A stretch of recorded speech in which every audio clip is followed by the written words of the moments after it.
দীর্ঘদিন ধরে যা অস্বীকার করে আসছিল তেহরান, এখন তাই যেন সময়ের দাবি। ইসরায়েলের সাথে ক্রমবর্ধমান উত্তেজনা এবং আঞ্চলিক যুদ্ধ পরিস্থিতির আশঙ্কায় নিজেদের পারমাণবিক নীতি পরিবর্তনের ইঙ্গিত দিয়েছে ইরান।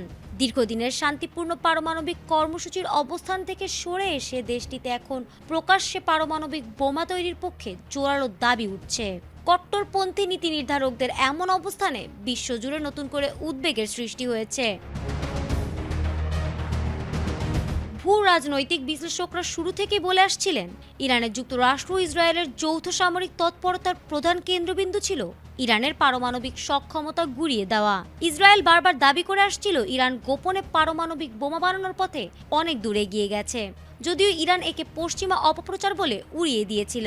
কিন্তু গত বছরের শেষ দিকে ও চলতি বছরের বেশ কিছু স্পর্শকাতর স্থাপনায় হামলার পর তেহরান বুঝতে পেরেছে কেবল প্রথাগত অস্ত্র দিয়ে এই চাপ সামলানো কঠিন।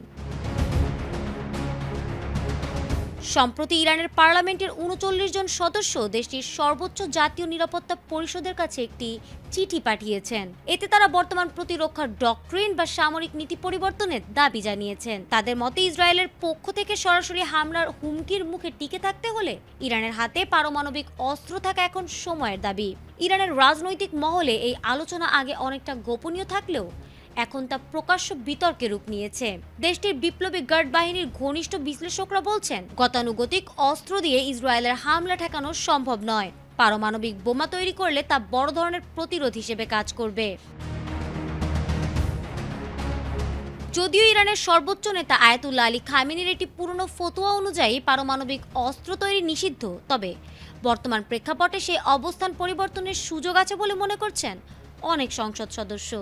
আগে যেখানে বোমা তৈরির কথা বললে ইরান সরকার কঠোর প্রতিবাদ জানাতো, এখন সেখানে রাষ্ট্রীয় টেলিভিশনের নিয়মিত বিশ্লেষকরা পারমাণবিক সক্ষমতা অর্জনের প্রয়োজনীয়তা নিয়ে যুক্তিতর্ক দিচ্ছেন। অর্থাৎ যা ছিল গোপন তা এখন প্রকাশ্য। তবে ইরানের এই প্রকাশ্য অবস্থান মধ্যপ্রাচ্যের ভূ রাজনীতিতে নতুন অস্থিরতা তৈরি করেছে। যুক্তরাষ্ট্র ও ইসরায়েল বারবার হুঁশিয়ারি দিয়েছে যে তারা ইরানকে কোনোভাবেই পারমাণবিক অস্ত্রধারী দেশ হতে দেবে না। সব মিলিয়ে তেহরানের এই সাম্প্রতিক সুরবদল পারমাণবিক সংঘাতের আশঙ্কাকে আরও বাড়িয়ে দিয়েছে। ফারহানা হক, এটিএন বাংলা।